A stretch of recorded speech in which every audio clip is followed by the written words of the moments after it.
নমস্কার বন্ধুরা, আরও একটি ব্লগে আপনাদের স্বাগত জানাই। কেমন আছেন আপনারা? আশা করছি ভালো আছেন। শুভ সকাল। সকাল সকাল গোপালের দর্শন করে আজকে দিনটা শুরু করছি। দেখতেই পাচ্ছেন মা পুজো করতে বসে গিয়েছে। মা আজকে একটু সকাল সকালে পুজোটা শুরু করে দিয়েছে। তো বাবুকে এখন আমি ব্রেকফাস্ট করাইনি, তো এখন ওকে একবার জল বিস্কুট খাইয়ে ওর পাম্মার কাছে বসিয়ে দিয়েছি। মা দেখছে, আর ততক্ষণে আমি কালকে রাতে রুটি ছিল সেগুলো একটু তেল দিয়ে দিলাম। আর কি করেছি বলুন তো, আর একটু আলু ভেজে দিয়েছি। আজকে খুব একটা হেভি ব্রেকফাস্টের দিকে যায়নি, হালকায় রেখেছি। আর দিয়ে দিয়েছি বাবুর জন্য আমি আপেল সিদ্ধ হতে দিয়েছি, তো আপেলের সাথে ওকে স্যারেলেক্সটা মেখে খাইয়ে দেবো। এটা হলো ওর ব্রেকফাস্ট। তো সব প্রিপারেশন চলছে, এদিকে ও খেলা করছে ওর পাম্মার সাথে, একটু একটু হাসছে, একটু একটু খেলছে। খুব পাকা হয়ে গেছে, ওর সর্দিটা হয়েছিল, এখন একটু কম আছে। ও আমাকে শকিয়ে দিল, দেখতেই পাচ্ছেন আমার একটু একটু সর্দি হয়ে গেছে, মাথাও একটু ধরে আছে। না, আমি সেটাই বলছি, দেখুন এখন এত কম বয়স থেকে, এখন কোথায় দুমদুমিয়ে কাজ করার বয়স, এখন থেকে কোমর ব্যথা, মাথা ব্যথা এগুলো বলা চলে? এগুলো কেউ মানবে? হ্যাঁ, এগুলো হাসির পাত্র নয়। যাই হোক, কিছু বলার নেই, মানে শরীরে এমন এমন কেস ঘটছে, মানে কি বলবো। এদিকে রূপাদিও চলে এসেছে। রূপাদি মানে সত্যি নিজের দিদি, মানে কি বলবো, মামা তো দিদি বলে না, নিজের দিদির মতনই খুব ভালো লাগে, খুব ভালোবাসে আমাদের সবাইকে, আমাদেরও খুব ভালো লাগে। এটা রূপাদির মেয়ে।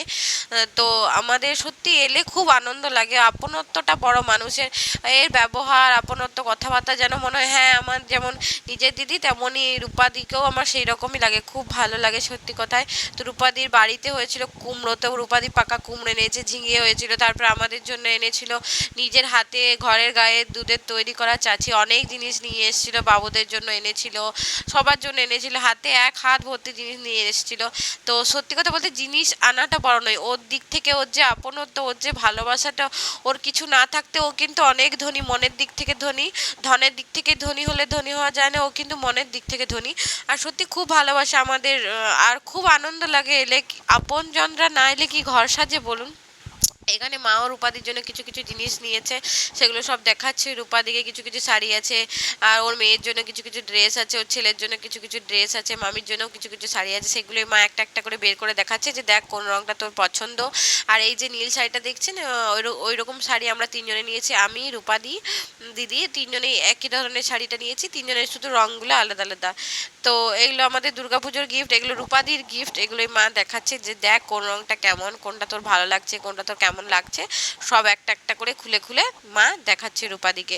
রূপাদি এলো, এবার মামি চলে যাবে, বাবু একটু এবারে কষ্ট পাবে, কারণ একটা বছরই বলা চলে মামির কাছে থাকতো, মামির কাছে বড় হওয়া, মামির কোলে থাকা, কিন্তু যেতে তো হবেই। রূপাদি দুর্গাপূজা আছে, নিজের শ্বশুর বাড়িতে একাও সামলাতে পারবে না, সেই জন্য মামিকে নিয়ে যাওয়া, যেতে হবে। তাই মামিকে বললাম দুর্গাপুজো পার করে কিছুদিনের ভেতরই আবার কিন্তু চলে আসবে।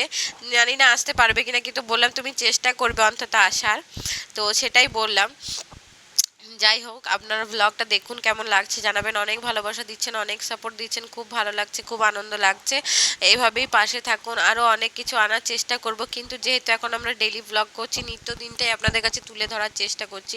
আরও চেষ্টা করব কোথাও যদি এক্সপ্লোর করি, কোথাও যদি যাওয়া হয়, ধরুন পুজো আসছে, সবটা ছোটোখাটোটা আপনাদের সাথে শেয়ার করার। আপনারা এভাবে ভালোবাসা দিতে থাকুন, আর কেমন লাগে আমার বলার ধরন, আমাদের ব্লগ, সেটা কিন্তু জানাতে ভুলবেন না। আশা করছি আপনারা কমেন্ট করবেন। আর অনেকটা ভালোবাসা পাচ্ছি, অনেকটা এগিয়ে গিয়েছি, খুব আনন্দও লাগছে। সত্যি কথা বলতে মানে এটা একটা ভালোবাসার জায়গায় পরিণত হয়ে গেছে, যে আপনাদের সাথে নিত্য চড়িয়াটা, নিত্য দিনটা তুলে না ধরলে সত্যিই ভালো লাগে না। মানে খুব ভালো লাগে আমার আপনাদের সাথে কথা বলতে, আপনাদের সাথে থাকতে। আর একটা কথা দেবেন আছে না, যে ছোট বা বড়োর কাছে শিক্ষা নেওয়ার কিছু নেই, শিক্ষা সবার কাছ থেকে নেওয়া যেতে পারে, এই কথাটা কিন্তু সত্যি। শিক্ষা সবার কাছ থেকে নেওয়া যেতে পারে। একটা ছোট মেয়েও আমাকে অনেক কিছু শিখিয়ে দিতে পারে, একটা বড় দিদা, বয়স্ক মানুষ শিখিয়ে দিতে পারে। ছোট বড় বলে কিছুই হয় না, শেখার থাকলে সব জায়গা থেকে শিখে নেওয়া যায়। আর কথাটা সত্যি।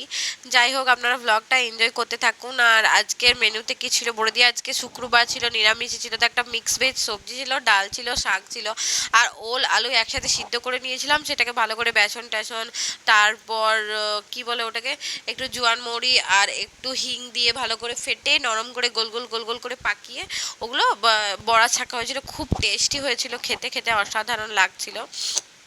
আজকে একদম সিম্পল সাদামাটা খাবার ছিল। সেই আমরা বলাবলি করছি যে রূপাদি এসছে, আমিষ কিছু হলো না। তো মামি জানেন কি বদমাস, কি বললো না, ও শুক্রবারটা পালন করে, ও কিচ্ছু খাবে না। আমাদের এত খারাপ লাগছিল যে মানুষটা এলো।